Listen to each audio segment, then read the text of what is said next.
আজকে বানাবো একদম একটা অন্য ধরনের রেসিপি।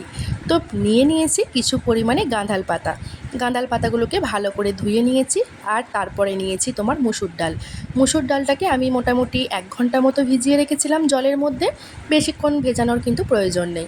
মুসুর ডাল ভিজিয়ে রেখে ভালো করে পেস্ট করে নেব।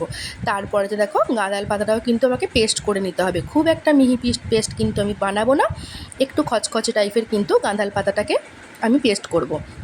তোমরা দেখেই বুঝতে পারছো পাতাটা কিন্তু খুব একটা মিহি পেস্ট হয়নি। তারপরেতে এর মধ্যে দিয়ে দেব যে মুসুর ডালের পেস্টটা আমি বানিয়ে রেখেছিলাম, সেই মুসুর ডালের পেস্টটা আমি প্রথমে পাতার মধ্যে দিয়ে দিলাম।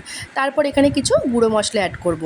তো দিয়ে দেব হচ্ছে 1/2 টিস্পুন জিরে গুঁড়ো, 1/2 টিস্পুন তোমার দেব হচ্ছে ধনে গুঁড়ো, তারপর দিয়ে দিলাম 1/2 টিস্পুন হলুদ গুঁড়ো, আর দিতে হবে 1/2 টিস্পুন গোলমরিচ গুঁড়ো। তো তোমরা কিন্তু এখানে লঙ্কা কুচিও ইউজ করতে পারো। তারপরে দিয়ে দিয়েছিলাম 1/2 টিস্পুন কাশ্মীরি লঙ্কা গুঁড়ো। এখানে ঝাল লঙ্কা গুঁড়োটাও তোমরা ইউজ করতে পারো। আর তারপরে দিয়েছিলাম পরিমাণ মতো নুন আর চিনি। এই দুটো জিনিস কিন্তু তোমরা তোমাদের পরিমাণ মতো দেবে। তারপরে দিয়েছিলাম 1/2 টিস্পুন গরম মশলা গুঁড়ো। সমস্ত কিছু মশলা দেওয়ার পরে ভালো করে একটু মিক্সড করে নিলাম। তারপরে অল্প পরিমাণে মুসুর ডাল নিয়েছি আর তোমার কাঁচা লঙ্কা, এটাকে কিন্তু একটু পেস্ট করে নিয়ে আমি এর মধ্যে দিয়ে দিলাম। এখানে কিন্তু মুসুর ডালগুলো কিন্তু পুরোপুরি পেস্ট হবে না, কিছু পরিমাণে কিন্তু গোটা থেকে থাকবে, তোমরা দেখেই বুঝতে পারছো। তারপরে যেটা দেব সেটা হচ্ছে 1 টিস্পুন মতো তোমার হচ্ছে পোস্ত, গোটা পোস্ত। তো পোস্তর দানাটা দেবার পরও কিন্তু খুব ভালো করে মিক্সড করতে হবে। দেখো যাতে সমস্ত মশলা মানে একদম ঠিকঠাক মতো সমস্ত জায়গাতে মিক্সড হয়ে যায়। তো ভালো করে আমার মিক্সড করা হয়ে গেছে। এরপর আমি কড়াইয়ের মধ্যে দিয়ে দিলাম সর্ষের তেল।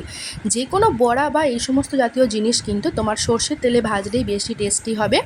তো তোমাদের যদি ইচ্ছা করে তোমরা যে কোনো তেলে কিন্তু ভাজতে পারো, তবে আমি বলবো সর্ষের তেলে ভাজলে কিন্তু বেশি টেস্টি হয়। তারপরেতে আমি এগুলোকে বড়াগুলোকে আমি একটু হালকা করে চ্যাপটা শেপ করে নিয়েছিলাম, দিয়ে আমি দেখো একে একে ছেড়ে দিলাম। তো দেখা যাক এরপর কেমন হয় বড়া। তো বড়া আমার দেখো মোটামুটি ভাজা এখানে চলছে। এরপর আমি একটু উল্টে পাল্টে ভালো করে ভেজে নেব। তো দেখো বাবা, যা আমার কি বড়াটা পুড়ে গেল! না না, একদমই নয়, কারণ হচ্ছে গাঁধাল পাতার বড়া কিন্তু দেখতে এরকমই হয়, দেখতে খুবই কুৎসিত, আর হচ্ছে পাতার স্মেলটাও কিন্তু খুব বাজে, খেতে কিন্তু ততটাই সুস্বাদু। গাঁধাল পাতার বড়া যতটাই দেখতে খারাপ হোক, খেতে কিন্তু অসাধারণ। যারা যারা খেয়েছো তারা তো জানো। তার সাথে গাঁধাল পাতার বড়ার সাথে যদি একটু ডাল হয় আর গাঁধাল পাতার বড়া, গরম গরম ভাত কিন্তু এক নিমিষেই শেষ হয়ে যায়, তাই না বলো? দেখো আমার কিন্তু বড়া ভাজা একদম রেডি। দেখতে দেখো কত সুন্দর হয়েছে, কালো কালো বড়ার উপরে সাদা সাদা পোস্তর দানাগুলো যেন ফুটে উঠেছে, দেখতেই যেন একটা অসাধারণ হয়েছে। তো তোমরা কিন্তু এইভাবে গাঁধাল পাতার বড়া কিন্তু একদিন অবশ্যই বাড়িতে বানিয়ে দেখো, খুব ভালো লাগবে। আজকের মতো টাটা। ভিডিওটা প্রথম থেকে শেষ পর্যন্ত দেখার জন্য সবাইকে অনেক অনেক অনেক ধন্যবাদ।